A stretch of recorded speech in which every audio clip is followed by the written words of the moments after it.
자유한국당이 권양숙 여사, 네. 노건호 씨, 노정현 씨, 연초로 씨, 박연차 씨 이렇게 고발했단 말이에요. 네. 640만 달. 네. 여기에 대한 확실하게 우리 좀 예. 짚고 넘어가죠. 네, 제가 이걸 정리하기 위해서 노력을 하는데 TV 토론에 나가면 이게 시간이 정해져 있잖아요. 그러다 보니 깔끔하게 정리를 하지 못한 마음이 들어서 오늘 그냥 텍스트를 하나 드리려고요. 그래서 누가 이런 이야기 하면 이렇게 말해. 그쵸.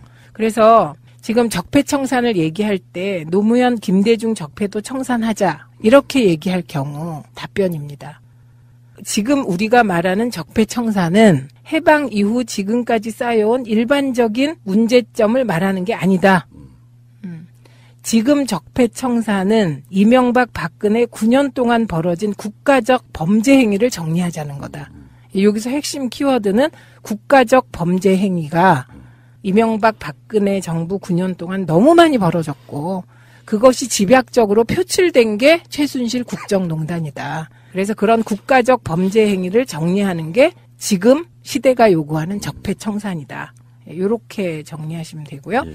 그다음에 두 번째, 그러므로 신적폐라는 주장은 어불성설이다. 이게 무슨 말이냐면요.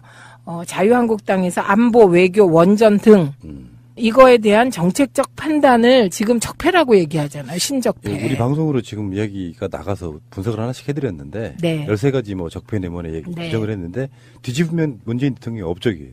나중에. 그런데 그러니까 이 부분은 우리가 지금 적폐라고 청산하고자 하는 이명박근혜의 국가적 범죄는 정책적 판단에 대한 정리가 아니다. 그렇죠. 예. 지금 그 핵심 단어가 정책적 판단은 적폐가 아니다예요. 실수일지언정.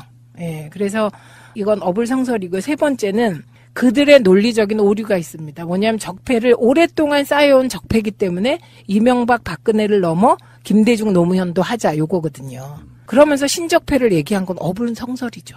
적폐는 오랫동안 쌓여와야 되는데 문재인 정부 5개월 실제로 일한 거 2개월 2개월 동안 뭐가 쌓일 적이 있습니까? 그러니까 그 말도 안 되는 논리적 오류에 빠지더라고요. 그래서 저는 TV에 나가서는 좋아요. 그러면 반민특위부터 다시 합시다. 제가 이렇게 얘기를 해요. 그러면 조용해지고 그다음에 박정희 대통령 스캔들까지 다 이번에 조사해 볼까요? 그럼 조용해져요. 그런데 박정희 대통령의 스캔들이 있다고 해서 그게 범죄 행위인가 아닌가는 또 판단이 달라지는 거잖아요. 공소시효가 다 지났어요. 그것들은 범죄 행위라고 하더라도. 그러니까 지금 핵심 키워드는 지난 9년 동안 벌어진 국가적 범죄 행위를 정리하자. 이게 적폐청산이다. 이렇게 정리하시면 되겠습니다. 이걸 이제 일종의 물타기잖아요. 아, 그렇죠. 정치적 네. 의미로는. 물타기. 그냥 물을 막 타가지고 흙탕물 만들어 놓고 이게 무슨 맛인지 모르게 만드는 전략이라면 전략이고 꼼수라면 꼼수인데 네. 일상생활에도 그런 경우 많이 있습니다. 부부싸움 하다 보면은 네. 당장 일어난 사건, 서로 간의 분쟁은 무슨 오늘에 일어난 일인데 꼭 잘못한 사람이 그러는 너는 하면서 물타기를 해요. 나 그 물타기 정말 싫어하거든요. 네. 아니 이거를 오늘 걸 딱 정리를 확실히 하고 나가야 뭔가 좀 새로운 그 발전 방향도 생기고 그러는 건데 네. 상대방한테 그러니까 너는 5년 전에 뭐 어쨌잖아 이런 식으로 이야기가 되면 부부싸움에서 그런 일 많죠. 죽기밥도 특히. 안 돼요. 근데 저도 그래요. 예. 왜냐면 제가 이제 이렇게 싸울 때 있잖아요. 집에서. 이제 뭐 딸하고도 싸우고 아들하고도 싸우고 남편하고도 싸울 때 어느 순간 제가요 몰리게 되면 저도 모르게 너 지난번에 이랬잖아 이러고요. 그러지 마시라고요. 그리고 그 우리 남편에 대해서 옛날 옛적 언제 당신이 돈 안 벌고 어째서 내가 이랬고 저랬고 그래갖고 옛날 얘기를 실컷 하다 보면 우리 가족들이 막 또 저런다고 화를 내요. 근데 왜 제가 그러나 생각해 보면 궁할 때. 몰리고 있을 때. 네. 지금은 자유한국당. 예, 그런 거죠. 예. 근데 지금 이런 건 있어요. 이제 요즘에는 SNS가 워낙 발달하다 보니까 네. 어떤 사람 우리만 KBS 뉴스를 안 보는 게 아니고 네. 저쪽도 안 봐요. 그러면서 지들끼리 카톡으로 돌리는 정보들이 있어요. 네, 네. 근데 그 사람들은 자기랑 친한 사람들과만 돌리기 때문에 우리 쪽 정보를 접하려고 하지 않습니다. 네. 팟캐스트를 들으면 그 사람들 심장 벌리고 죽을지도 몰라. 그러니까 아예 안 들어서 서로 간에 설득이 안 돼. 네. 근데 요즘에 이제 누구일 걸로 의심되는 사람들이 카톡으로 돌리는 게 대표적인 게 640만 달러 이야기예요. 아, 네. 그래서 고발까지 네. 했다고 아까 말씀하셨잖아요. 네. 그거는 기본 정리를 이렇게 네. 하시면 됩니다. 우선 첫 번째, 640만 불 건은 노무현 대통령님 서거로 이명박 정부의 검찰이 공소권 없음 결정을 내린 것이다. 공소권 없음, 예, 이미 내린 것입니다. 그리고 이 공소권 없음 결정을 내린 게 문재인 정부 검찰이 아닙니다. 이명박 정부 검찰입니다.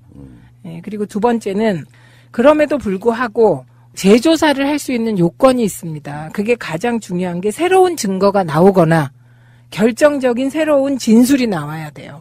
그 진술과 관련한 문건이 나오고. 모든 사건이 그래요. 네, 그런데 새로운 증거 나온 거 없고요. 진술 나온 거 없고요. 새로운 문건 나온 거 없습니다. 그리고 이 새로운 문건 관련하여서도 해당 당사자들로부터 새로운 진술이나 문건이 나와야 돼요. 아까 고발했다는 분들. 어른 거 없습니다.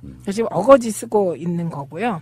그 다음에 이제 여러분이 권양숙 여사님이 공범이다. 그러면 갑자기 여러분이 그 공범이라는 단어에 가슴 뜨끔해지면서 그럴 수 있죠. 예, 이러잖아요. 그것 또한 물타기이며 속이는 겁니다. 왜냐하면 공범이 되려면 주범이 있어야 되잖아요. 그럼 그건 주범이 서거한 대통령님이란 뜻이에요. 그렇죠. 예. 그럼 이게 뇌물죄가 성립하려면 서거한 대통령님이 이 사실을 알고 제3자에게 뇌물을 주게 하거나 인지해야 돼요. 아니면 대가성을 주거나 아니면 본인이 요구해서 받거나 이래야 되는데 이미 서거 전에 조사를 받으셨고요. 사전에 몰랐다. 그런데 우리 가족이 받은 건 사실이다. 일부를. 이건 정리 한번 해봐야 되는 게 그쵸? 어떤 느낌이냐면 일단 박연차, 노무현, 권양숙 이런 분들이 아주 어렸을 때부터 친한 친구들이었어요. 분들이다. 네.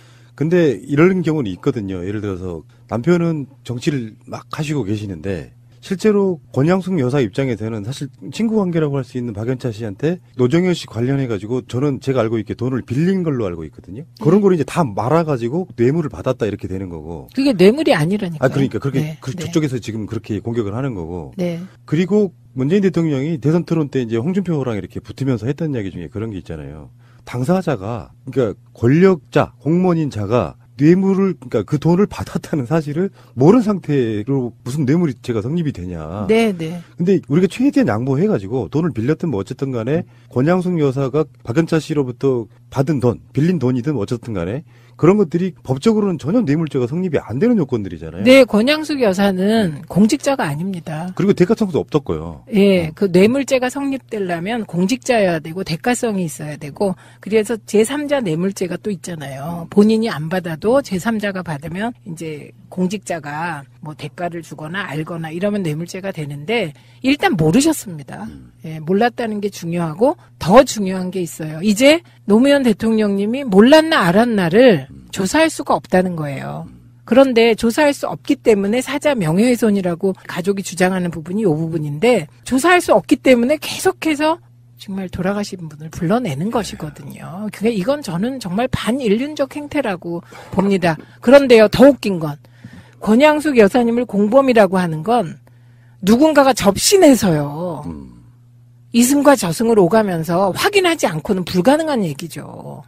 뇌물죄가 성립되지 않기 때문에 공범이라는 말도 성립되지 않고 명확하게 공범이라고 표현하는 것 자체가 권양숙 여사님에 대한 명예훼손입니다. 그러니까 이건 이제 법적인 해석인 거고 인풋 아웃풋 입장에서 보면 어떤 대가성도 없었다. 그 단순한 애가 지금 아까 640만 달러 중에 140만 달러는 노정현 씨 관련해서 빌린 것이고 네. 그리고 500만 달러는 골프장 그 건 아니에요. 골프장 네. 인허가. 네. 그러니까 네. 간단히 말해서 경상남도는 봉화마을에 박연차 씨가 그 연철호 씨랑 같이 주도하는 네. 골프장 사업에 관련돼 있었다라고 해요. 네. 근데 경상남도 그 당시 김태호 지사 같은 경우는 허가를 내줬답니다. 근데 네. 노무현 정부의 환경부가 결국에는 허가를 안 내주면서 네. 골프장 사업이 무산됐다. 네, 네. 그게 그러니까 만약에 정말 참여정부의 환경부가 그 골프장을 허가했다면 진짜 큰일 날 뻔했어요. 그래도 별거 아닌데 네. 그래도 큰일 날 뻔했다고요. 예, 근데 허가를 안 하셨다고 하더라고요. 그런데 무슨 뇌물이에요? 그러니까요. 그러니까 지금 이제 우리 쪽에서 나가는 모든 토론자들은 우리가 이거 아무리 지금 뭐 피하려고 해도 피할 수 없는 상황이 되었습니다. 그래서 명확하게 정리를 해야 돼요. 재조사가 불가하다. 왜냐하면 그 재조사의 키를 쥐고 있는 게 서거하신 노무현 대통령님인데 재조사가 불가능한 것을 자꾸 재조사하자고 하고 있는 것이다. 이게 사자 명예훼손이라는 얘기고요. 두 번째는 제가 한 번은 참다가 권양숙 여사 뇌물 이렇게 표현을 해서 그거 가지고 그거 틀린 거다 이렇게 박았어요. 권양숙 여사님은 자연인이기 때문에 공직자가 아니라 뇌물죄가 성립하지 않는다. 이렇게 얘기했더니 또 도돌이표로 돌아가서 상대방이 노무현 대통령이 공범이고 어쩌고 이렇게 얘기를 하더라고요. 근데 그게 아닙니다. 사실이 아니고 어거지 쓰는 거고 그렇게 해서 정치적 물타기해서 MB에게로 가는 화살을 돌리기 위한 거고요. 그런데 자유한국당이 MB의 화살을 몸으로 대신 막아줄 생각은 없어 보여요.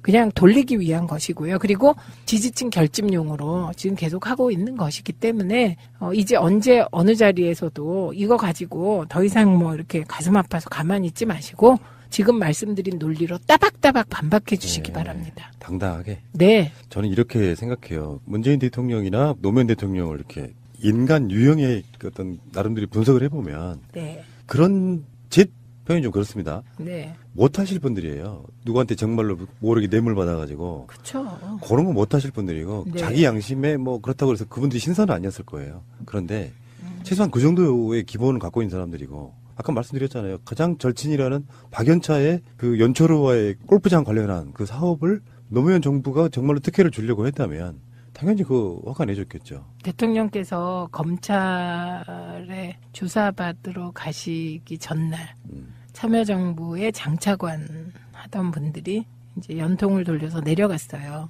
그래서 봉화에 가서 저희가 같이 이렇게 하룻밤을 자고 아침에 대통령님을 뵙고 검찰 조사 받으러 가셨거든요. 네. 그때 대통령께서 미안하시잖아요. 어쨌든, 예, 어쨌건, 그게 무슨 내용이건, 우리 쪽 사람들은 털어서 먼지 안 나기를 바라고 살고, 하늘을 우러러 한 점 부끄러움이 없이 살라고 노력하는 사람들이고, 대통령께서도 그러셨는데, 이런 일이 어쨌든 벌어졌으니, 가족이 일부라도 돈을 빌렸든, 받았잖아요. 그게 범죄는 아니라도. 그러니까 죄송하시니까 이런 말씀을 하시더라고요.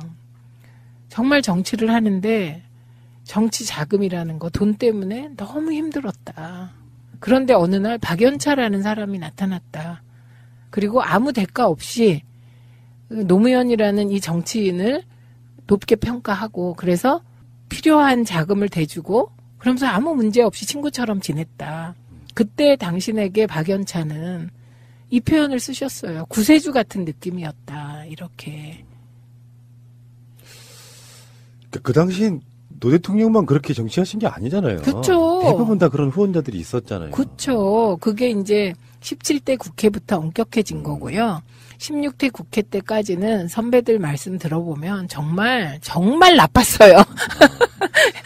제 말씀 안 드렸나요? 한번 그 당대표 선거하면 지역위원장들 손에 1억, 2억이 그냥 쥐어진다는 거잖아요. 그런 정치를 했던 시대가 있고요. 그럴 때 정말 투명한 정치를 꿈꾸었던 노무현이라는 젊은 정치인은 좌절도 많이 했을 거고 또 현실적으로 아무리 혼자 깨끗해지려 그래도 조건이 안 되니까 정말 돈 때문에 좌절도 많이 겪어서 오죽하면 생수 사업을 했겠냐고요. 네, 그래서 그때 그런 말씀을 하셨는데 저는 속으로 정말 박연차 씨가 너무 싫었어요. 그러니까. 네. 아니 사나이가 죽으면 죽는 거지. 어떻게 거짓 증언을 해서 이 오랜 친구가 보통 사람입니까? 대통령인데 그 대통령도 보통 대통령입니까? 우리나라 정치의 패러다임을 바꾼 대통령을 친구로 가진 것만으로 얼마나 자랑스러워요.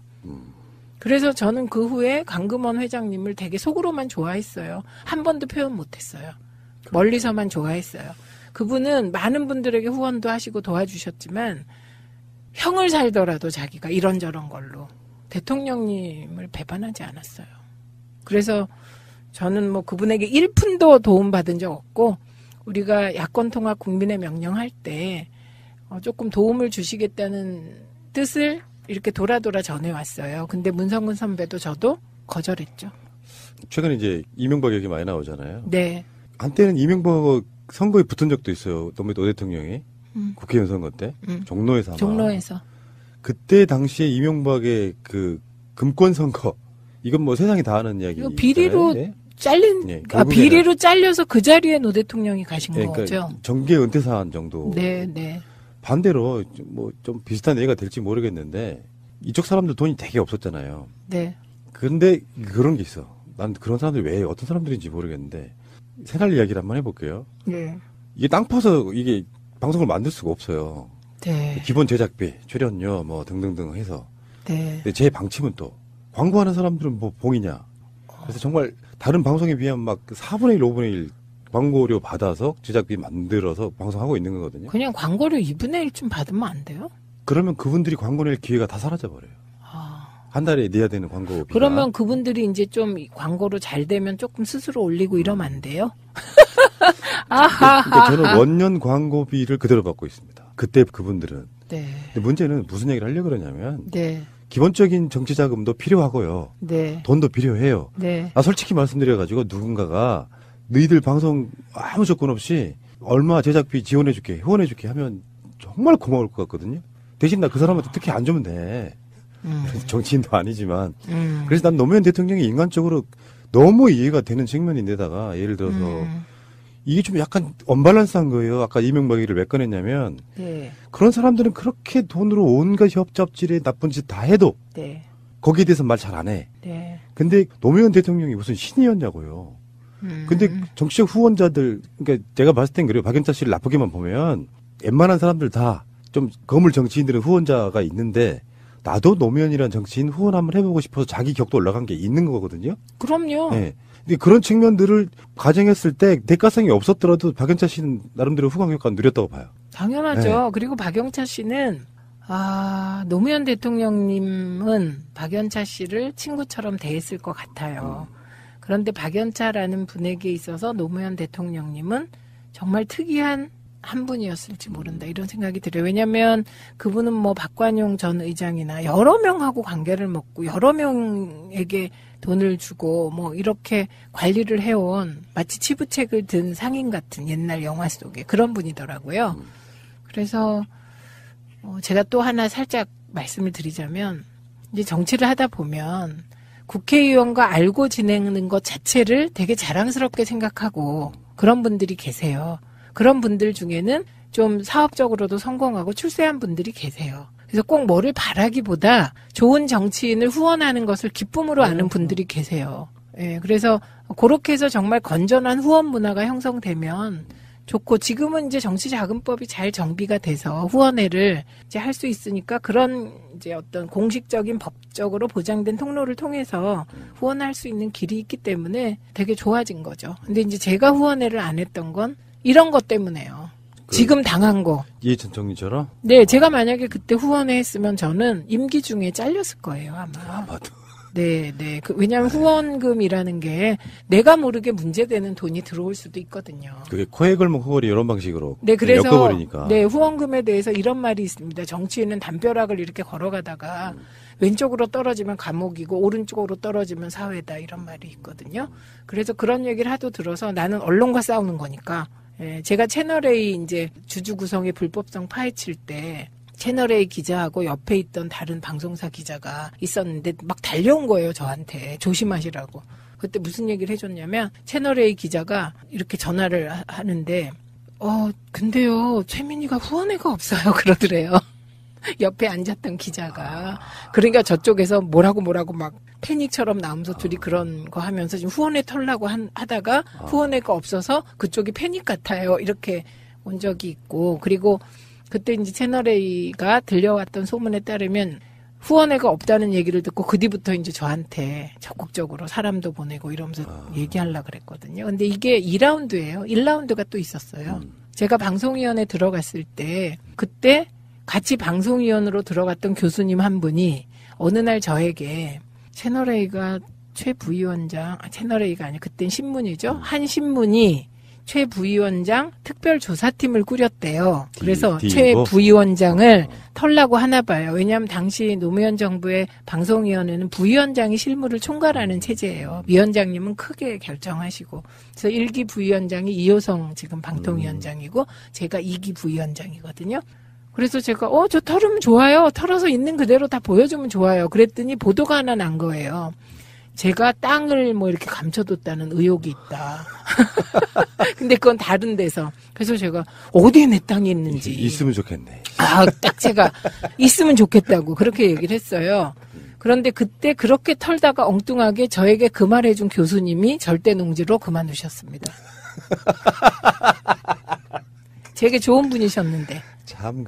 그래서 1라운드, 2라운드 뭐 이렇게. 그래서 후원회를 안 한 거죠. 그러면 네. 현역한테는 그래도 유리한 법, 오세훈법인데 원외인 사람들은 그러면 전혀 정치 관련해서 자금을 모을 수가 전혀 없는 거죠. 없죠. 저 그래서 알바를 열심히 하잖아요. 방송 알바. 그래서 근데 저는 새날이 광고를 조금만 올려가지고 출연료를 조금만 더 주길 바라는 간절한 마음이 있습니다. 이게 박연차 같은 후원자가 나타나야 되고요. 지금 요즘에 전 싫습니다. 전 가난하게 살겠습니다. 요즘에 한 3개월째 적자거든요. 이게 그럼 저 출연료 안 받겠습니다. 새날만은 제가 무료 봉사하겠습니다. 근데 그거는 이제 뭐 충격적인 이런 건 아닌데. 충격인데? 왜요?